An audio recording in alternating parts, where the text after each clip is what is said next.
Caitlin Clark has officially signed a lifetime contract in Europe, and she's not coming back.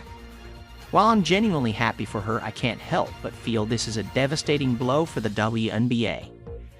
She's been carrying the entire league on her back, boosting TV ratings, selling out jerseys, bringing unmatched energy, and what does she get in return? Terrible calls from the refs, accusations of racism, and a paycheck that doesn't even reflect her value. Let's not forget the weak deal from Nike that wasn't even worth mentioning.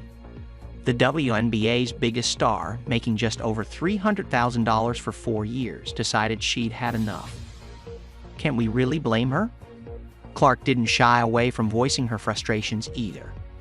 She publicly criticized the officiating, pointing out how she was constantly getting hammered on the court, while the refs seemed to let her opponents get away with fouls. It was obvious she wasn't being treated fairly. The WNBA essentially handed her a thank you card and a tip jar. And now they're left wondering what went wrong. Europe, meanwhile, saw her worth and threw a lifetime contract at her, treating her like the superstar she is. Clark's departure isn't just a loss for the WNBA, it's a wake-up call.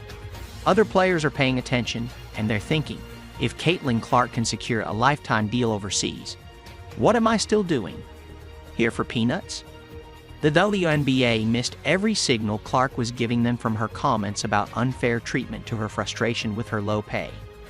The league thought they could keep things balanced by not paying her what she deserved.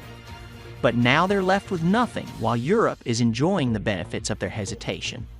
What's wild is that Clark wasn't just another player. She was single-handedly making the WNBA relevant again. Ratings spiked whenever she was on the court, a 46% bump just from her presence. Yet the league acted like she was replaceable, sidelining her in their marketing campaigns to keep everyone happy. Instead of fully embracing the face of the league, they chose to spread the spotlight, diluting her impact. It's almost like they were scared she'd become too big too fast, and now their worst fear has come true. She outgrew them. It's embarrassing for the WNBA. They lost their brightest star, the player who could have defined their future, and now they're scrambling to figure out how they let it happen. Clark wasn't just carrying her team. She was carrying the entire league. Now she's across the ocean, signing autographs in multiple languages, while the WNBA is left to deal with the fallout. Fans, sponsors, and the media all wanted to see Clark become the face of the league. But instead, they'll be watching her dominate in Europe. Clark's move has major implications. If the WNBA doesn't start paying their stars what they're worth, more players will follow in her footsteps.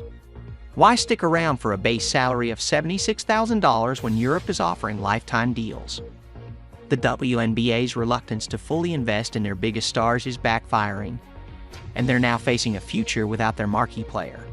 Clark's decision to leave wasn't just about the money, though she had every right to be frustrated with her paycheck. It was about the disrespect, the bad officiating, the off-court drama, and the league's refusal to acknowledge her true impact.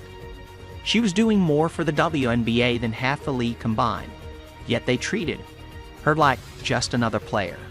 So when Europe came calling with a lifetime contract, it wasn't even a tough decision for her. The WNBA didn't just lose a player, they lost a marketing dream, a fan favorite, and the future of women's basketball. Now they're left to deal with the consequences of their hesitation, while Europe gets to enjoy the brilliance of Caitlin Clark for years to come. Subscribe only for Caitlin Clark.